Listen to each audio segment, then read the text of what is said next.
Hay un rey en la Biblia bueno, como todo en la Biblia tiene un respaldo histórico, pero este rey fue muy famoso y aún a nivel histórico, y es el rey Nabucodonosor. Él fue el rey de Babilonia, fue un gran conquistador. De hecho, una de las maravillas del mundo antiguo eran los jardines de Babilonia. Él los hizo porque también tenía como una visión arquitectónica y era un hombre de mucha autoridad, muy imponente, ¿sí? Él era un rey poderoso, un rey ambicioso, y podríamos ver por lo que dice la Biblia que también fue un rey orgulloso. Entonces hay un momento donde el rey Nabucodonosor hace una estatua de oro de él mismo, por si no era orgulloso, digo, hace una estatua de él mismo, una estatua de oro, y manda que cuando suenen las trompetas todos se hinquen ante la estatua de oro. Cualquiera que no obedeciera a esta indicación tenía que ser arrojado a un horno de fuego. Y entonces hay algunos de los astrólogos, de la gente importante de ese tiempo, que se acerca con el rey y le dice: ¿sabes qué? Hay algunos que no lo están haciendo. Daniel 3:12 dice: pues hay algunos judíos, Sadrach, Mesach y Abednego, a los que usted puso a su cargo de la provincia de Babilonia, que no le prestan atención, su majestad. Se niegan a servir a los dioses de su majestad y no rinden culto a la estatua de oro que usted ha levantado. Y pienso que tú hoy en día vivimos en un mundo que pone a prueba nuestras convicciones, en un mundo donde necesitamos ser cristianos valientes, que cuando todo el mundo dice que algo es cierto, nosotros podamos levantar la voz y decir: no, eso no es cierto, no es lo que la Biblia dice. Pienso que este tiempo de la historia que nos está tocando vivir en este país, en esta generación, requiere que tú y yo seamos valientes para cuando todo el mundo hace algo, nosotros decir: no lo vamos a hacer porque no es lo que la Biblia dice, porque no es lo que agrada a nuestro Dios. Entonces tú y yo tenemos que levantarnos con valentía, y a veces es más fácil ser cómodos. Entonces ellos le ponen dedo, básicamente le ponen dedo a los cristianos, van y los llevan delante de Nabucodonosor, y el rey dice: les daré una oportunidad más para inclinarse y rendir culto a la estatua que he hecho cuando oigan el sonido de los instrumentos musicales. Sin embargo, si se niegan, serán inmediatamente arrojados al horno ardiente. Y entonces, ¿qué Dios podrá rescatarlos de mi poder?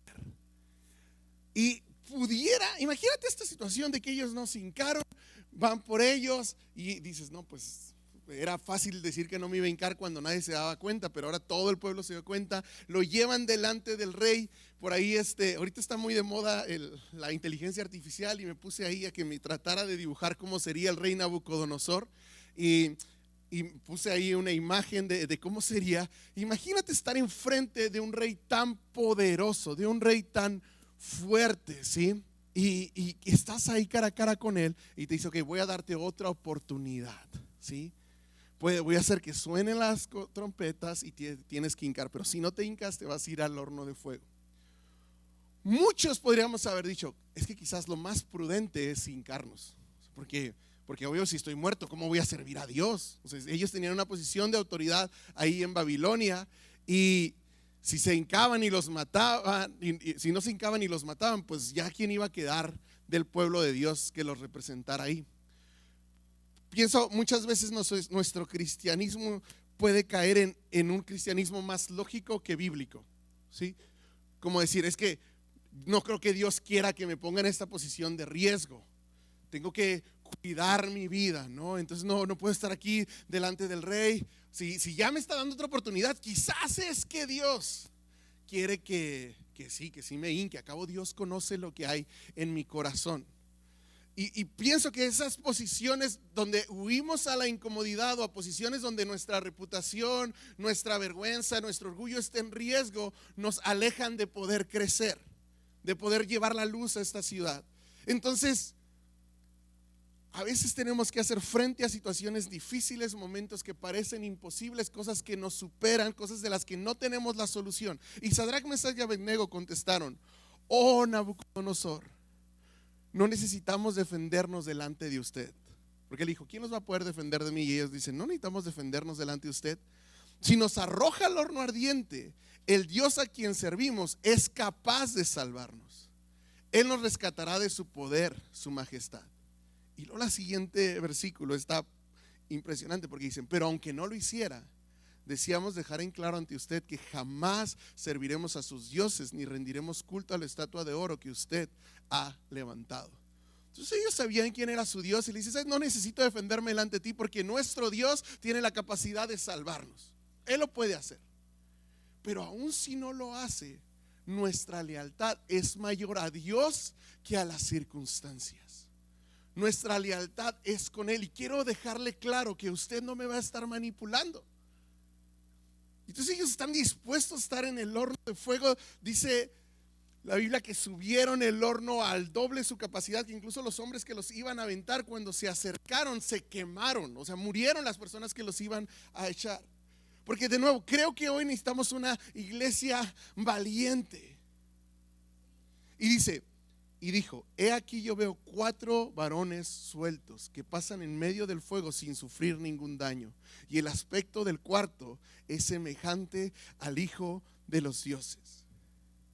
Imagínate cómo fue estar en medio de un horno en llamas y no quemarse.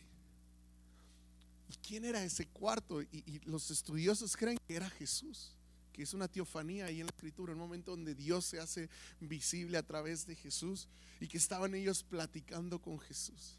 Imagínate qué momento fue ese de ellos no sabían qué iba a pasar, de hecho estaban dispuestos a morir quemados porque dicen, bueno, si Dios lo hace nos puede salvar, pero si no, pues igual vamos a estar ahí. Y de repente los avientan. Imagínate esa sensación de que están a punto de aventarte, ves cómo se queman los que te aventaron, caes y no te pasa nada. Estás ahí como en shock de que no te pasa nada y aparece Jesús a tu lado y empieza a hablarte. Esa experiencia no creo que nadie más en la historia la haya tenido. Y ellos no la hubieran podido tener si no se hubieran atrevido a estar firmes en su fe. La vida cristiana es una vida de aventura, de emoción, de que te puede poner en situaciones de límite donde estás en riesgo de perder tu trabajo o defender tu fe, de romper relaciones con tu familia o permanecerte firme, de luchar contra toda la lógica y luego ver cómo el poder de Dios obra en tu vida. Y tú no vas a poder ver el poder de Dios en tu vida si te quedas en el lado seguro. Si te da miedo arriesgar por obedecer. Si te da miedo defender las convicciones y la verdad de la Biblia, te vas a perder la oportunidad de ver lo que se siente estar en un horno de fuego platicando con Jesús. Y la gente no lo va a entender como ellos no lo entendían y veían dentro del horno y decían, oye, están en un horno de fuego y no se están quemando. Y eso impacta al mundo. Nabucodonosor cambió su fe después de ver eso. ¿Sabes? Cuando la gente a tu alrededor vea que estás en un horno de fuego, en una crisis económica, en una crisis familiar, en problemas difíciles y tú no te estás quemando, la gente no lo va a entender. Y va a decir, ¿cómo puede ser? Parece que hay uno más ahí con él. Y sabes, sí hay uno más con nosotros. Es Jesús. En medio de la dificultad, Él está con nosotros. Y cuando la gente ve eso, la gente tiene que creer. Y dice, no puede ser, ¿cómo puede pasar por esa situación tan difícil y permanecer y estar firme? No sé, quizás tú hoy estás o has pasado por una situación que dices, es que no sé cómo hacerlo. Me tengo este nuevo reto, este desafío, no sé cómo lo voy a enfrentar, este problema tan grande en mi casa, no sé cómo lo voy a arreglar. Y cuando Dios me llamaba este mensaje, me decía, necesito una iglesia valiente que cree que para mí no hay nada imposible.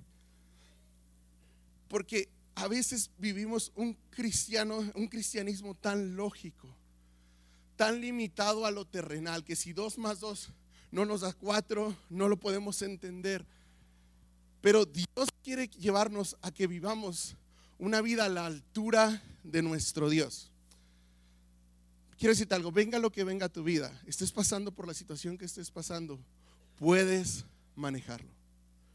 Segunda de Pedro 1:3 dice, mediante su divino poder, y este es el versículo del que voy a estar hablando todo el mensaje, dice, mediante su divino poder, Dios nos ha dado todo lo que necesitamos para llevar una vida de rectitud. Todo esto lo recibimos al llegar a conocer a aquel que nos llamó por medio de su maravillosa gloria y excelencia. Dice, Dios nos ha dado todo lo que necesitamos. Ese versículo es impresionante. Yo te recomiendo que lo subrayes, que lo imprimas, que lo pegues en tu casa. La Biblia dice, hey, pégalo en los postes de tu casa. Y es mediante su divino poder, Dios nos ha dado todo lo que necesitamos para llevar una vida de rectitud. Todo lo que necesitas, Dios ya te lo dio. Estás pasando por un problema económico, Dios te dio todo lo que necesitas. Estás pasando por una crisis en tu casa, Dios ya te dio todo lo que necesitas. Tienes un nuevo reto, un desafío enfrente, Dios ya te dio todo lo que necesitas. Si alguien debe ser valiente en este mundo, son los hijos de Dios, porque nosotros sabemos que estamos equipados para todo lo que necesitemos. Él nos ha dado todo lo que necesitamos para llevar una vida en rectitud. Y pensaba cómo cuadra este mensaje en esta temporada aquí en la iglesia, porque hemos tenido mensajes muy desafiantes. Y has venido los últimos domingos, el pastor ha estado hablando de vivir con disciplina, de vivir con consistencia, de tomar decisiones sabias, de no echar culpas a las otras personas, tomar responsabilidad de tu vida, de no ser negligentes. Eric la semana pasada hablándonos de tomar buenas decisiones, y de repente todos esos mensajes pueden parecer demasiado y dices, es que yo no puedo vivir así. Pero sabes, la Biblia dice, sí, Dios te ha dado todo lo que necesitas para vivir de esta manera. Puede parecer imposible, pero la Biblia dice, hey, Dios utilizó su poder para darnos todo lo que necesitamos y para que vivamos como Él quiere. En lenguaje actual así lo traduce. Dios nos utilizó su poder para darnos todo lo que necesitamos y para que vivamos como Él quiere. Hay una historia igual en la Biblia de alguien que está en una situación así, y es Moisés. Cuando apenas Dios lo está llamando a liberar al pueblo de Dios, y dice Éxodo 3, 9 y 10, dice, mira, el clamor de los israelitas me ha llegado y he visto con cuánta crueldad abusan de ellos los egipcios. Ahora ve, porque te envío al faraón, tú vas a sacar de Egipto a mi pueblo Israel. Imagina lo que fue para Moisés escuchar esta frase: ve a Faraón porque tú vas a sacar de Egipto a mi pueblo Israel. Ah, mira, no se me había ocurrido. Nomás faltaba que alguien me dijera que lo hiciera para hacer. O sea, esa situación, ve, ponte delante de Faraón, el hombre más poderoso de esa época, y tú vas a sacar a mi pueblo de ahí.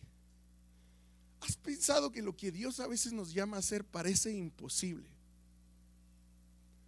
Alcanzar el llamado, los sueños. Quizás en algún momento, porque a mí me ha pasado, quizás en algún momento Él te puso sueños y tú creíste que se podían y empezaste a avanzar en la fe, y de repente te diste cuenta que no era tan fácil. O de repente fuiste traicionado, o de repente las cosas se derrumbaron y entonces decidiste no avanzar más en los sueños que Dios puso en tu corazón porque algo salió mal. ¿Sabes? Para Moisés en parte esta situación era difícil porque él ya lo había intentado. Moisés ya había estado ahí, había visto al pueblo de Israel siendo oprimido, y Moisés ya había tenido ese sentir de querer ayudarlos, pero cuando trató de hacerlo todo salió mal. Perdió el control, mató a una persona, la escondió, trató de que nadie se diera cuenta. Al siguiente día su mismo pueblo se le estaba echando en cara, le están diciendo, ay sí, tú eres nuestro juez, mataste ayer a alguien, salió huyendo, quedó en el desierto.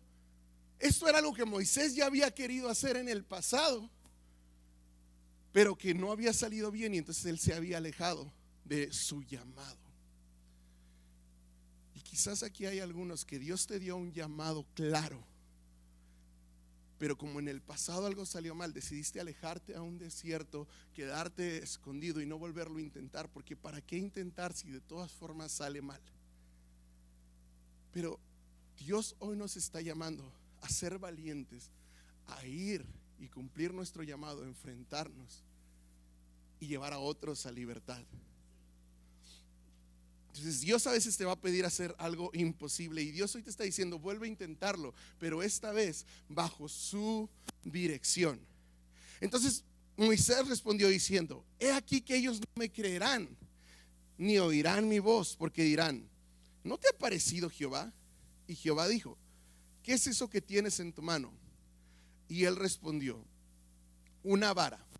De entrada, esta vara jamás hubiera llegado a las manos de Moisés si él no hubiera salido de Egipto. O sea, esta vara era un reflejo de su situación actual. Era una vara que usaban los pastores para dirigir ovejas, para caminar entre el terreno montañoso de esas tierras.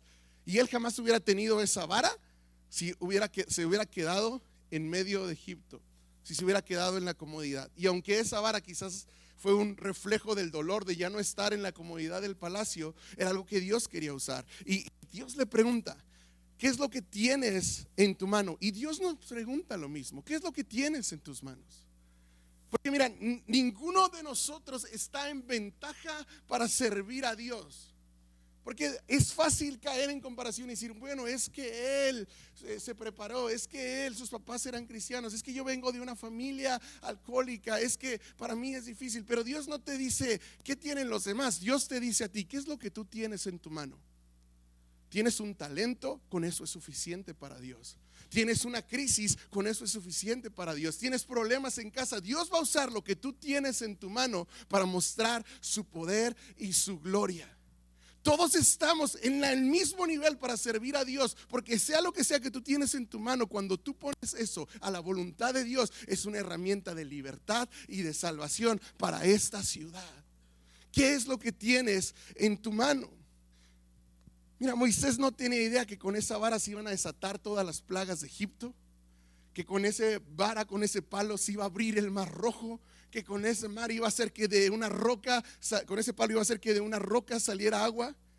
Esa vara era todo lo que Moisés tenía y era todo lo que necesitaba. ¿Qué es lo que tienes en tu mano? Tus hijos, tu iglesia, tu trabajo. Con lo que tú tienes en tu mano, Dios lo va a usar para bendecir a otros. Y a veces tenemos una lista de todo lo que no tenemos. Es que yo no tengo un carro, yo no tengo un trabajo así, yo no tengo estabilidad. Pero Dios no te está diciendo hoy qué es lo que no tienes. Dios te está diciendo qué es lo que tienes. Porque si eso que tienes lo pones en la voluntad de Dios, lo alineas a lo que Él quiere para ti, es suficiente. Entonces continúa diciendo. Entonces Dios le habla a Moisés y le dijo: échala en la tierra. Y él la echó en la tierra y se hizo una culebra, y Moisés huía de ella. Es que imagínate ese momento: tienes un palo, ¿qué es lo que tienes en tu mano? Un palo, échalo en la tierra, lo echas y es una víbora, pues te asustas, hay una víbora ahí en la tierra. Y quizás él pudo haber salido y se pudo haber ido. Pudo haber dicho: no. O sea, eso no era Dios, era el diablo, un fuego que habla y luego un palo se hace víbora. Satanás era una víbora, ese era Satanás, me voy de aquí. ¿Sí? Y cuando empiezas a servir a Dios, cuando empiezas a dar pasos en obediencia a Dios, me ha tocado gente que dice: es que antes no me pasaba nada, pero desde que decidí seguir a Dios, todo me sale mal. Agarré un palo y se transformó en una víbora. O empiezas a servir a Dios y dices: no, yo estaba bien a gusto en la iglesia, pero empiezo a servir a Dios y tengo problemas con la gente y me están criticando, o ya tengo problemas en la casa. Y a veces lo más fácil es: algo salió mal, no, pues vámonos. No era de Dios. Y si Moisés se hubiera ido, si él no se hubiera quedado ahí enfrente de una víbora y un fuego que habla, no hubiéramos podido ver todo el resto de la historia. Entonces, si Dios te ha llamado a un lugar y empieza a haber dificultad, dificultad no es una señal para irte. Dificultad es una señal de que Dios va a hacer cosas grandes. Siempre que estamos avanzando, que estamos trabajando en extender la verdad del evangelio en este mundo, va a haber resistencia y no todo va a salir bien. Pero que no todo salga bien significa que lo que está sucediendo es algo que va a ser grande, que va a mostrar la gloria de Dios. ¿Sí? Entonces, si todo sale bien, te vas a perder la oportunidad de ver cómo Dios puede abrir un mar. Si todo sale bien, te das la oportunidad de ver 10 plagas. ¿Sí? Y a lo que voy es: cuando todo sale bien, no puedes ver el poder de Dios obrando. Si estos jóvenes no hubieran sido arrojados al horno, no hubieran podido vivir esa experiencia.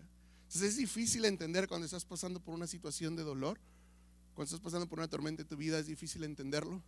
Pero esas tormentas, esos momentos de dolor después se convierten en historias de la gloria de Dios. Entonces vale la pena permanecer, aunque no todo va saliendo bien. Y algo bien curioso es como Dios le dice: extiende tu mano y tómala por la cola Y dice la Biblia que él extendió su mano y la tomó y se volvió una vara en su mano. Y traigo un video que les quiero mostrar sobre cómo debes de agarrar una víbora. Y si el día de mañana tienes que estar frente a una víbora, todos estemos preparados. Entonces, si me ayudan a ponerlo, por favor. La maniobra que va a realizar Juan a primera vista puede parecer sencilla. Únicamente personas con un alto nivel de experiencia en el manejo de serpientes venenosas pueden ser capaces de llevarla a cabo con tal eficacia y sangre fría.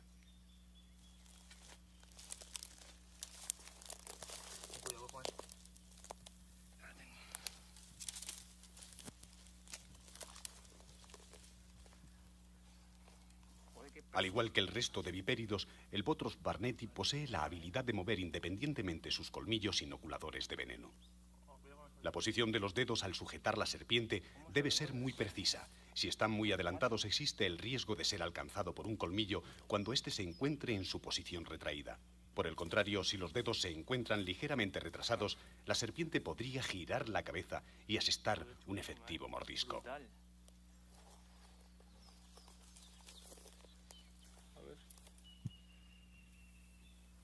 Mientras Raúl intenta determinar el sexo de la serpiente, un mínimo descuido de Juan está a punto de convertirse en un gravísimo percance.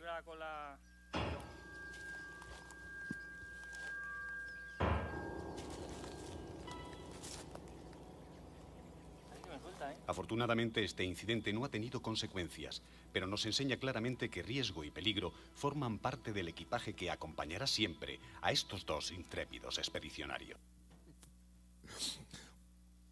Entonces, una víbora no la debes de agarrar de la cola. Es como la posición más vulnerable o tonta para agarrar una víbora. Y Dios le dice, agarra a la víbora de la cola. No tiene sentido. Era una posición de riesgo y peligro, dice ahí. Dios no nos pide que manejemos las situaciones de la manera que normalmente estamos acostumbrados a hacerlo. Dios te pide que des perdón cuando la otra persona no lo merece. Dios te pide que tú seas generoso aun cuando no tengas en abundancia. Dios te pide que vivas en santidad en medio de un mundo perverso. Y Dios te pide que tengas fe aun cuando la economía va mal. No, son cosas que no tienen sentido, pero que cuando tú tienes el valor de confiar en Dios y tomar las situaciones como nadie más lo haría, entonces ves cómo Dios está contigo en cada paso. Necesitas hacer lo que Dios te está pidiendo que hagas. Mira, no se trata de qué tienes, sino de cómo manejas lo que tienes. No se trata de cuánto dinero tienes, sino cómo manejas el dinero que tienes. No se trata de qué matrimonio tienes, sino cómo manejas el matrimonio que tienes. No se trata del trabajo que tienes, sino cómo manejas el trabajo que tienes. ¿Lo estás haciendo como cualquiera lo haría, o lo estás haciendo como la palabra de Dios te está indicando que lo hagas, aunque sea la manera más ilógica que podrías hacer? Y Dios le dice, tienes una vara. Y quizás tú piensas, bueno, es que mi vara son problemas. Es esa víbora que parece que va a volver y me va a morder. Son debilidades, son miedos, es un ministerio, es mi familia, son hijos, trabajos. No sé cuál es la vara, pero lo que tengas en tu mano, Dios lo va a usar. Y Dios lo puede usar porque te dio un recurso muy especial para usar todo lo que Dios ha puesto en tu mano, y es el Espíritu Santo. Filipenses 1:19 dice, porque sé que vuestra oración y la suministración del Espíritu de Jesucristo, esto resultará en mi liberación. ¿Sabes? Esto me dice que el Espíritu Santo es un suministro, es nuestro recurso principal. Tú puedes decir, bueno, es que yo no tengo tantas habilidades, no tengo tanto dinero, pero sí tienes Espíritu Santo. Es que yo no tengo tanta habilidad para hablar, no sé tanto de la Biblia, pero sí tienes Espíritu Santo. Cuando sacas tus cuentas de los recursos que tienes para la situación difícil que estás enfrentando, para el problema que tienes enfrente, tienes que considerar que dentro de todas las cosas con las que cuentas con un suministro ilimitado del poder del Espíritu de Dios en tu vida. Entonces puedes hacerlo, puedes avanzar en fe en medio de cualquier circunstancia. Entonces mi confianza no va a estar en mis circunstancias, mi confianza está en el Espíritu de Dios en mí. Él es mi suministro. Él puede darme lo que yo no tengo: valor, sabiduría, amor, fuerza, fe, paz, consistencia. Lo que a ti te falta, a Dios le sobra. Y el Espíritu de Dios está ahí. 2 Corintios 9:8 me encanta, que dice: y Dios proveerá con generosidad todo lo que necesiten. Entonces siempre tendrán todo lo necesario y habrá bastante de sobra para compartir con otros. Y aquí está haciendo un enfoque económico, pero yo veo que Dios provee en todas las áreas de nuestra vida. De hecho, Dios es parte de su identidad, es que Él es Dios proveedor. Entonces dice, Él va a proveer todo lo que necesites para que en toda la situación tengas todo lo necesario. Entonces no se trata de tus recursos, no, son los recursos de Dios para ti. Si tú quieres vivir y atreverte a hacer las cosas que Dios te ha llamado a hacer, lo primero que tienes que hacer es avanzar con fe. Si decimos que nuestro Dios es grande, debemos de vivir como si de verdad lo fuera. Debemos de predicar como si de verdad lo fuera. Debemos de servir como si de verdad lo es. Debemos de hacer las cosas que Él nos ha llamado a hacer, creyendo que Él tiene el poder para sostenernos. Quizás tienes una oportunidad enfrente que no te has atrevido a tomar porque tienes miedo de si lo vas a poder hacer o no. Dios te va a sostener. Él tiene el poder. Hebreos 11:27, hablando de Moisés, dice: por la fe salió de Egipto sin temer la ira del rey, porque se mantuvo firme viendo al invisible. Imagínate ese momento donde finalmente, después de 10 plagas y toda la locura que vio Moisés, Dios lo deja salir. Y ahora tienes, al principio era difícil, estabas encarando a Faraón, pero ahora en ese momento tienes todo un pueblo que confía en ti para donde sea que los vas a llevar, y no tienes idea qué vas a hacer. O sea, no tienes un plan. Dios no le dijo a Moisés: mira, cuando lo saques, en el día 1 va a pasar esto, en el día 2 va a pasar esto, tercera semana vas a pasar. No tienes idea. Vas avanzando y de repente está el mar y el ejército está detrás de ti. Pero Hebreos 11:27 nos dice que Él se mantuvo firme viendo al invisible. Tú vas a poder hacer cualquier cosa si te mantienes firme viendo al invisible. Atrévete a predicar, atrévete a perdonar, atrévete a soñar, atrévete a servir, atrévete a emprender, atrévete a creer, pero mantente firme viendo al invisible. Dios busca un pueblo que se mantenga firme viéndolo a Él. No es que yo soy fuerte, es que estoy viendo al fuerte, ¿sí? No es que yo todo lo puedo, es que estoy viendo al que todo lo puede. No es que para mí nada es difícil, no es que estoy viendo al que para Él nada es difícil, no es que tengo todas las respuestas, es que estoy viendo al que es la respuesta. Dios busca un pueblo dependiente que avance firme viendo al invisible. Ahora, esto no es optimismo superficial, no te estoy diciendo como, ay sí, todo va a estar bien. No, probablemente todo va a estar mal. Pero se trata de reconocer que una cosa es la dificultad que estás enfrentando y otra cosa es la verdad que Dios puso en este mundo. De reconocer las barreras, sí, pero reconocer al Dios que está por encima de las barreras. Firme viendo al invisible. ¿Cuántas horas al día pasamos contemplando la belleza de Jesús?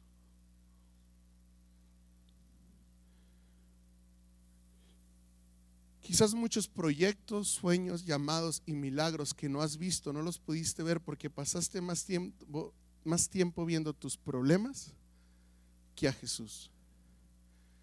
Quizás no hemos podido resolver tantas cosas en nuestra vida o nuestro llamado porque pasamos más tiempo contemplando nuestro celular que a Jesús. Hoy estamos tan poco firmes, tan inconsistentes, porque en lugar de estar viendo al invisible, estamos viendo el celular.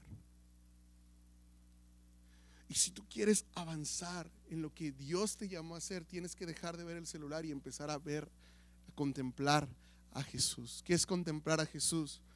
Leer su palabra, escuchar mensajes, pensar en lo que Dios ha hecho en tu vida a lo largo del año, a lo largo de los años, meditar.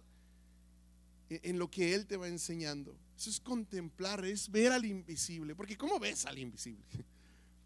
Ves todo lo que Él ha hecho, ves todo lo que Él ha dicho, ves todo lo que Él es a través de las situaciones a tu alrededor. Mira al invisible y después avanza. Porque mira, Dios va a manejar todo lo que tú no puedes manejar, pero Dios no va a manejar lo que tú no quieres enfrentar. Y hay situaciones en tu vida que te tienen estancado en tu fe por una cosa que tú no has querido enfrentar.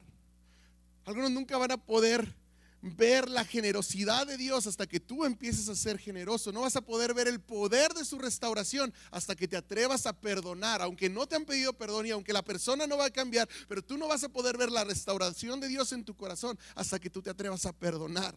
Algunos no van a poder conocer la unción de Dios hasta que te atrevas a orar por un enfermo. No vas a poder ver el poder de la salvación de Dios hasta que te atrevas a predicar. Dios nos ha llamado a caminar en fe y quizás la fe no te va a quitar el miedo, pero te va a enseñar, te va a acompañar mientras lo atraviesas. Caminar en fe requiere dar pasos. A mí me gusta mucho esta frase de a veces tú tienes que dar el paso y Dios pone el piso, pero tú tienes que dar primero el paso y creer que va a haber un piso donde estar. Yo honro mucho la vida de nuestros pastores porque hace 12 años esto era imposible. Era inconcebible. Pero ellos dieron el paso y por 12 años Dios ha estado poniendo el piso paso tras paso. Pero tienes que atreverte a dar el paso. Y mira, a Moisés le costó mucho entenderlo porque él tenía un enfoque en él mismo. Te voy a leer varios versículos rápido. Éxodo 3:11, pero Moisés protestó: ¿quién soy yo para presentarme ante el faraón? Éxodo 3:11 igual: ¿quién soy yo para sacar de Egipto al pueblo de Israel? Éxodo 3:13, pero Moisés volvió a protestar: ¿qué le responderé yo? Éxodo 4:1, Moisés protestó de nuevo: ¿qué hago yo si no me creen? Éxodo 4:10, pero Moisés rogó al Señor: oh Señor, yo no tengo facilidad de palabra. Aún estando en la presencia de Dios, delante de un fuego parlanchín y un palo víbora, Moisés no entendía que no se trataba de él. Quizás tú estás igual. Es que ¿quién soy yo para ser cristiano? Es que ¿quién soy yo para servir? Es que ¿quién soy yo para predicar? Es que yo no soy bueno para hablar. Es que yo no sé cómo hacer esto. Entonces te estás equivocando porque tu Dios estás tratando de ser tú y tú no tienes el poder de sostenerte. Es que no se trata de ti.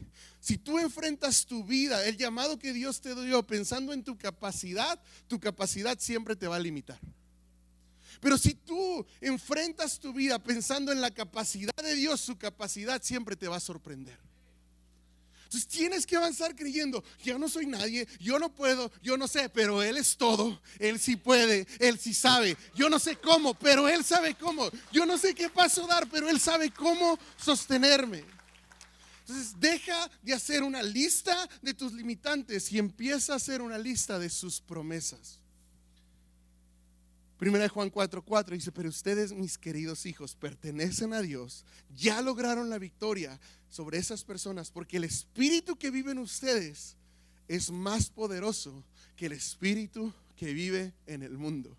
Y cuando yo era niño me enseñaban esto con un versículo que decía: mayor es Cristo que está en mí que los problemas que están en el mundo, que los demonios que están en el mundo, que las situaciones que están en el mundo. Y ahorita hay un tiempo de incertidumbre económica, pero mayor es el Espíritu de Dios que está en ti que las situaciones que están en el mundo.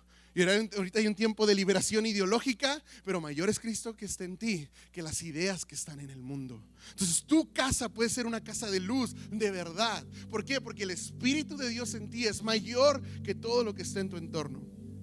La fuente de nuestro poder para poder es el Espíritu Santo. La fuente de nuestro poder es poderlo conocer. Jesús le contesta en un momento clave a uno de sus discípulos y les dice: ¿no te dije que si confías en mí verás el poder de Dios? Quizás estás en una situación difícil, algo complicado, pero Dios te dice: confía en mí y vas a ver mi poder.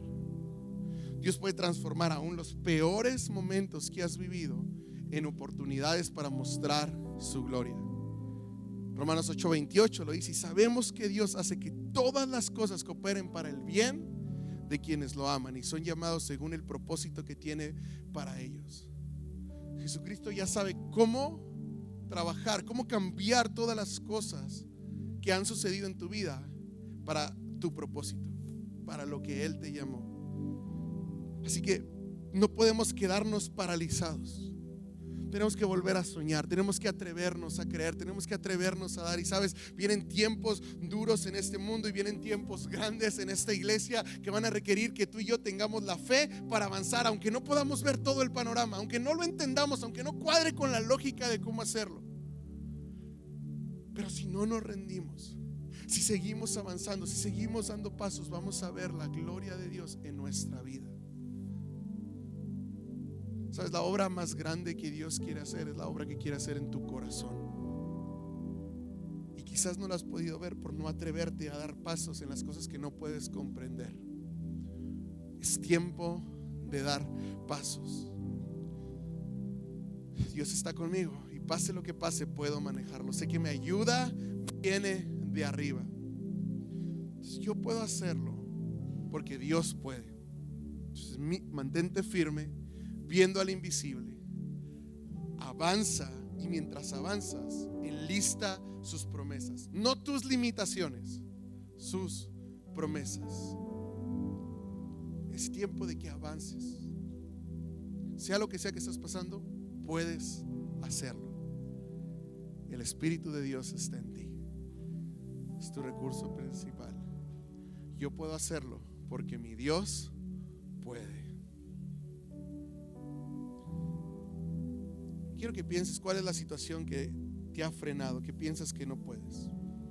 Quizás es enfrentar un problema, quizás es restaurar una relación, quizás tienes un objetivo que sabes que lo tienes que alcanzar, que Dios te ha llamado a hacerlo y no. Quizás algo en tu vida, quizás que tienes que cambiar. Como te decía, los mensajes anteriores aquí en domingo han sido tan fuertes y quizás lo estás evadiendo porque piensas que no puedes, porque no lo quieres ni intentar y fallar. Pero puedes hacerlo porque el Espíritu Santo está en ti. Quizás es crecer espiritualmente, atreverte a seguir a Jesús, a venir a la iglesia, a mantener tu fe firme. Quizás es involucrarte. Ya has estado viniendo, pero dices: es que no sé si servir, lo hice antes y todo salió mal, o yo no sé cómo. Pero deja de centrarte en ti, enfócate en Él. Quizás es disciplinarte física o espiritualmente. Puedes hacerlo porque el Espíritu Santo está en ti y Él te va a sostener. Me gustaría que cerraras tus ojos ahí. Dios nos está llamando a ser valientes, a volver a soñar, a creer, a avanzar aunque no puedas ver todos los pasos que vas a dar, pero Él te va a sostener. Sabes, detrás de cada incertidumbre hay posibilidades ocultas. Puedes avanzar sin temor porque Él te sostiene. El Espíritu de Dios es tu suministro. Y a final de cuentas todo se reduce a eso, a voltearlo a ver a Él y decirle: Dios, te necesito. Sé que yo puedo, pero puedo porque tú estás conmigo, porque tú me sostienes. Dios, te necesito. Te necesito en mi vida, en mis pensamientos, en mis sueños, en mis problemas. Te necesito, Dios. Tú tienes todo lo que yo necesito, Dios. Paz, esperanza, fe.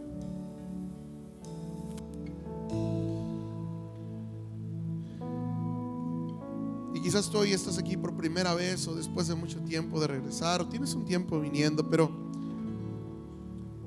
no has decidido seguirle, no has pasado un momento de entregarle tu vida a Él. Y que hoy vinieras a escuchar este mensaje, que estés en este lugar, es porque Dios te está buscando. La pregunta es: ¿vas a responder? Si nunca has entregado tu vida a Jesús o te alejaste por un tiempo y quieres regresar, mientras todos tienen los ojos cerrados, puedes levantar tu mano, por favor. Si tú el día de hoy quieres buscar a Dios y arrepentirte, veo una mano, otra mano aquí. Veo tu mano también. Veo otra mano allá. Muy bien.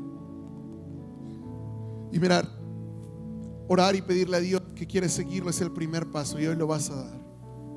Pero vendrán otros pasos, pero Él te va a sostener en cada paso. Y me gustaría, si toda la iglesia, si gustas puedes ya bajar tu mano. Me gustaría que los que levantaran la mano repitas después de mí, y toda la iglesia va a repetir contigo para apoyarte. Pero créeme, esta oración es muy poderosa si lo haces con tu corazón realmente genuino delante de Dios. Podemos repetir: Señor Jesús, hoy vengo a entregarte mi vida. Perdóname por todo lo malo que he hecho. Hoy me arrepiento y quiero seguirte. Límpiame con tu sangre y acompáñame en cada paso. Te entrego mi vida y todo lo que soy. En el nombre de Jesús. Amén.